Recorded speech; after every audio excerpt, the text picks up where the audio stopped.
Assalamualaikum warahmatullahi wabarakatuh. Berjumpa kembali di video pembelajaran matematika wajib kelas 11. Di video ini kita akan melanjutkan materi matematika wajib kelas 11 di bab terakhir, yaitu integral. Integral tak tentu. Sebelum kita membahas definisi integral, ada beberapa aplikasi atau manfaat penerapan integral dalam kehidupan sehari-hari. Ya, di antaranya integral ini termasuk dalam bidang kalkulus, ruang lingkup kalkulus beserta dengan turunan. Penerapannya banyak, di antaranya yaitu jika kita ingin menghitung luas permukaan atau volume dari benda-benda yang tidak beraturan, nah itu kita bisa menggunakan integral. Integral pun banyak digunakan di ilmu-ilmu ekonomi seperti keuntungan marginal, pendapatan marginal, dan lain-lain. Ya, itu di antaranya. Nah, sekarang kita akan mencoba memahami definisi integral sebagai antiturunan. Ya, jadi integral dan turunan itu tidak bisa dipisahkan. Kalau kalian ingin memahami integral, berarti kalian harus paham terlebih dahulu turunan itu. Nah, sekarang coba kalian perhatikan beberapa fungsi berikut ini. Misalkan kita punya fx itu x kuadrat, maka turunan pertama dari fx adalah ya 2x. Yang kedua, jika kita punya fx sama dengan x kuadrat plus 1, maka turunan dari f aksen x atau turunan dari fx itu juga, ya ini turunan x kuadrat adalah 2x, turunan 1, 0. Kemudian kalau kita punya misalkan fx sama dengan x kuadrat plus 5, maka turunan pertamanya juga sama dengan 2x. Atau kita misalkan punya fx sama dengan x kuadrat plus 100, ya, turunan pertamanya juga 2x. Ya, keempat fungsi ini semua turunan pertamanya adalah 2x. Apa yang dapat kita simpulkan di sini? Ya, nilai-nilai konstanta di sini seperti 1, 5, 100 turunannya 0, jadi tidak berpengaruh terhadap turunannya. Nah, artinya kalau kita mempunyai turunan pertama 2x, ya, fungsi asalnya fx itu bisa banyak sekali atau bisa berbeda-beda. Nah, integral sebagai antiturunan berarti misalkan kita punya diketahui sebuah turunan, berarti kita ingin mencari fungsi aslinya, ya, maka kita menggunakan integral. Jadi kalau kita balik, ini kan kita punya fx, kita mencari f aksen x. Nah, sekarang kalau kita ingin mencari fx yang diketahui f aksen x, ya, jadi kebalikannya, nah itu menggunakan integral. Permasalahannya di sini seperti tadi, kalau f aksen x-nya 2x, ada banyak fx di sini. Nah, maka kita notasikan dulu. Notasi integral adalah seperti ini. Jadi integral fx dx itu sama dengan f besar x plus c. Nah, ini adalah notasi integral seperti ini. Fx adalah fungsi yang diintegralkan dan dx. Ya, dx ini berasal dari derivatif atau turunan. Artinya integral fx untuk x. Nah, ini adalah notasi yang terhubung, jadi tidak boleh dx-nya tidak ditulis, itu tidak boleh. F besar X itu adalah hasil integral dan C adalah konstanta. Ini bisa berapapun seperti yang terlihat di sini. Nah, kalau kita misalkan turunan dan integral hubungannya itu seperti sebuah anak tangga. Ya.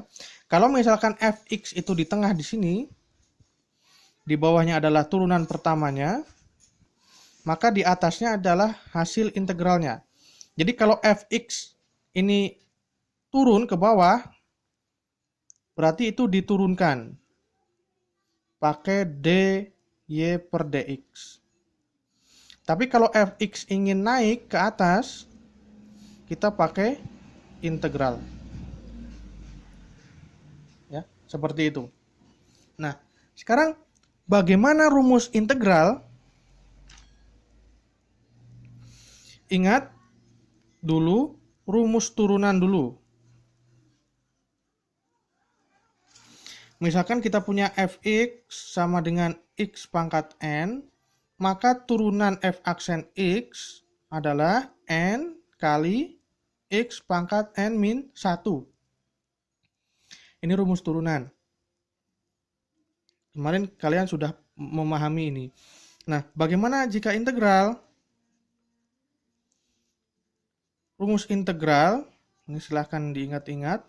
Kalau kita punya fx sama dengan x pangkat n, maka integral dari fx dx itu sama dengan, nah berarti ini integral dari x pangkat n dx, rumusnya adalah 1 per pangkatnya ini ditambah 1, jadi n plus 1, dikali, nah ini x-nya n ditambah 1. Jadi ingat kalau turunan itu n kurangi 1, kalau integral n plus 1. Ini ada 1 per n plus 1. Contoh, misalkan. Tentukan integral dari x pangkat 3 dx. Ya, langsung saja. Misalkan contoh 1, langsung saja kita dengan rumusnya ini. Berarti 1 per n, pangkatnya berarti 3. 3 ditambah 1 dikali x pangkatnya tambah 1. Ya, 3 plus 1. Oh ini maaf, ini kurang plus C. Ini harus selalu ditulis karena kita berbicara tentang integral tak tentu tadi. Nah, di lain kesempatan kita akan belajar tentang integral tertentu. Nah ini menghasilkan, nah ini tambah plus C, berarti sama dengan 1 per 4 dikali x pangkat 4 plus C. Nah ini hasilnya seperti ini. Misalkan contoh kedua, kita punya katakanlah integral 2x dx.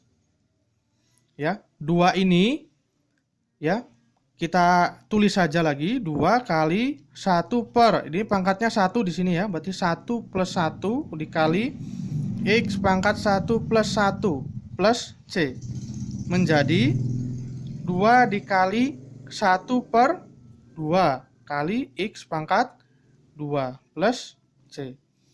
Nah ini artinya 2 kali setengah 1 berarti x kuadrat plus C hasilnya. Nah itu adalah rumus integral ini. Silahkan kalian pahami. Nah sekarang untuk lebih memahami kita akan belajar juga tentang menentukan nilai konstanta suatu fungsi. Nah, ini yang melibatkan turunan dan integral. Contoh soalnya, tentukan fx jika diketahui f aksen x sama dengan x pangkat 3 plus 6x dan f min 1 sama dengan 4. Oke, jawab. Kita akan mencari fungsi asal ya, jika diketahui turunan pertamanya. Nah, tadi kalau ini kan naik ya, tadi turunan. Kalau ingin mencari fungsi asalnya, kita menggunakan operasi integral. Ya, berarti kita integralkan saja integral dari f aksen x dx. Itu berarti integral dari ini fungsinya. X pangkat 3 plus 6x dx. Nah, integral ketemu turunan, dia akan kembali seperti semula, jadi fx. Integral ketemu turunan akan kembali ke fungsi semula. Yang ini sama dengan, nah kita operasikan. Berarti yang ini integralnya, rumusnya 1 per 3 plus 1 dikali x pangkat 3 plus 1 ditambah integral 6x. Berarti 6 kali 1 per, ini pangkatnya 1, 1 plus 1 dikali x pangkat 1 plus 1 ditambah c, jangan lupa. Sama dengan, ini berarti 1/4 kali x pangkat 4 plus 6 kali setengah kali x pangkat 2 plus c. Berarti ini 1/4 x pangkat 4 plus 6 kali setengah itu 3 x kuadrat plus c. Ini fx. Di sini diketahui f-1 sama dengan 4. Berarti kita masukkan saja f-1. Kita masukkan, substitusikan -1 ke x. Berarti 1/4 kali -1 pangkat 4 ditambah 3 kali -1 pangkat 2 plus c. Nah, ini -1 ini semuanya harus sama dengan 4. Nah, ini menghasilkan -1 pangkat 4 itu 1, berarti ini 1/4. -1 pangkat 2, 1, berarti ini 3. Plus c sama dengan 4. Berarti c itu sama dengan 4 kurangi 3 kurangi 1/4. Berarti c-nya sama dengan 4 kurangi 3, 1. 1 kurangi 1/4, 3/4. Nah, jadi fx sama dengan ini, c-nya kita ganti 3/4. Jadi 1/4 x pangkat 4 ditambah 3x kuadrat plus 3/4. Nah, seperti itulah cara untuk menentukan nilai konstanta. Demikian video kali ini, semoga bermanfaat. Silahkan kerjakan latihan soal yang ada di LKS. Terima kasih. Assalamualaikum warahmatullahi wabarakatuh.